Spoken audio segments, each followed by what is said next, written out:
If your email marketing isn't where you want it to be, in this video, I'm gonna cover the 4 areas that we focus on to make sure that our client's sales team stays busy.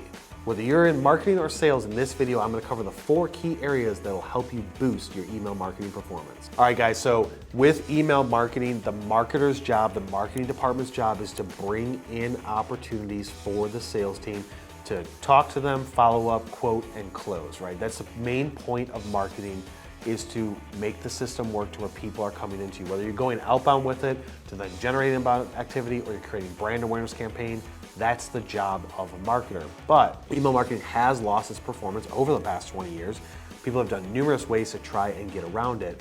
And I'm here to cover 4 areas that you need to spend attention on to give yourself a boost and help those salespeople out and bring more opportunities into the pipeline. The first area is gonna be, you need to have multiple outbound email marketing campaigns going. Now, within those email marketing campaigns, if you can segment it and segregate different groups and be focused on, these are people in this industry, this job function, and create copy around it, that is preferred. Now, if it's like these 2 industries or these 2 job functions are basically the same, I would talk to them basically the same. So like in industrial marketing, an operations person and an engineer are very similar, or a plant manager and an operations manager, very similar.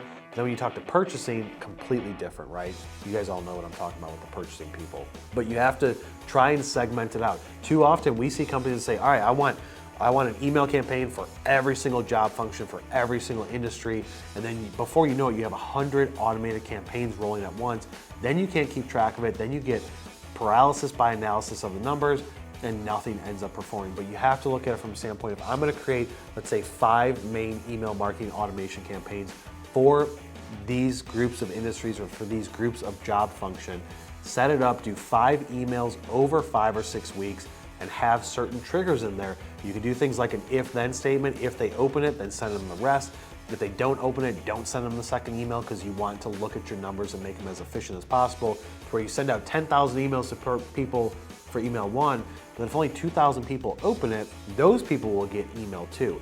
Those are great hacks in order to really boost up the quality of people you're going after. You don't want to just send 10,000 emails to every single person over 5 weeks, 5 of those emails. You want to try and say, for the people that open it, they're going to go down this funnel. For the people that don't open it, they're not going to get the rest of the emails. Maybe then the second or third email, you send them 1 more, or maybe you send them into a completely different workflow. They didn't engage with the first one. So if you're breaking down your 5 workflows, maybe 1 is a cold contact coming into the pipeline. They go into this campaign. If they don't open, click, or engage with the first email, they go into a non-engagement email campaign where it's a little bit longer time in between the emails, but you have to set all of this up in the initial beginning, so that way as you bring in new people, as you bring people from a trade show, new lists that you get from places like ZoomInfo, whatever it is, you're bringing people into your CRM system, into the marketing automation, you can just drop them in. You don't have to spend a lot of time doing it. Automation is the key for efficiency. If at all possible, you can bring people in and throw them into a campaign that's already set up, it's already been proven that it's working. That is going to be the best way for you to get potential new opportunities for your salespeople. The second point, you need to have some sort of scoring system for the activity. Now in HubSpot, you can create custom scoring to where if they open an email, it's worth X amount of points. If they click on it, set all of that up. Get as nitty gritty as possible with certain actions. If they go to the website, huge boost to the point system, because what you're going to do is take action on people that have scores in certain levels. Maybe once they reach a certain level, they become a marketing qualified lead, and then some automation takes over and the salespeople can now call them.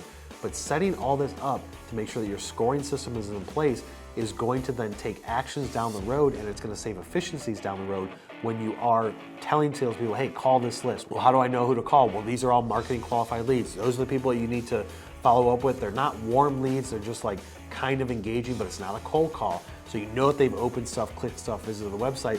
Those are better opportunities for your salespeople to spend their time on, focusing on those people. But if you don't have your scoring system set up, how are you gonna possibly know? You're gonna say, hey, here's 1,000 people or 10,000 people in my CRM system.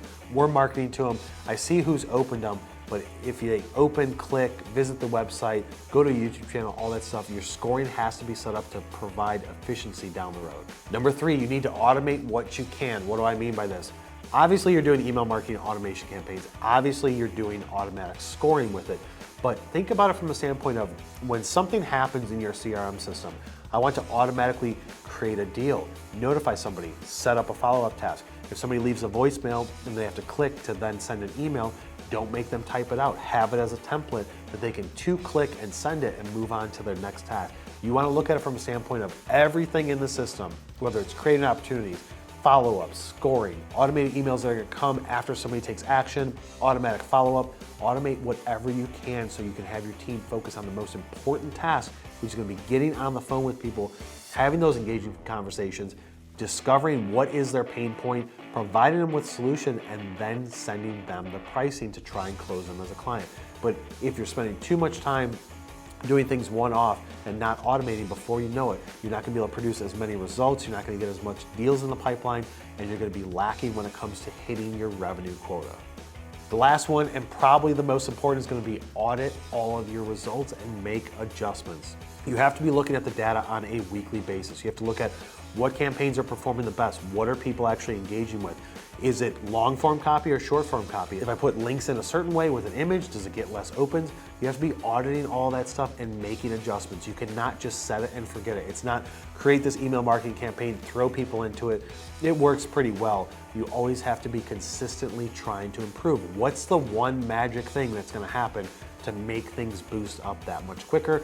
That's gonna give people more engagement, that's gonna give the sales team the support that they need with inbound activities. Now in other videos, I talked about how salespeople shouldn't rely on marketing, which they shouldn't, but you guys are the cherry on top. Bring as many opportunities as possible. That won't happen if you're not strictly auditing your stuff, like with a fine-tooth comb to see how can you make this more efficient, provide better results, more opportunities, and increase the revenue. Audit it and then make adjustments quickly based on those results. All right guys, hopefully you got some good information out of those 4 areas to focus on with your email marketing to support your sales team. If you did, share it with somebody you know, hit the subscribe button and turn on notifications. Now, if you like podcasts, head over to any major podcast platform and type in technical sales and marketing with me. You can listen to this stuff while you're driving, while you're doing other things. If you're not following me on LinkedIn, go over to LinkedIn, hit that follow button. We do some behind the scenes raw content on there that I think you'll find valuable. I will see you on the next one.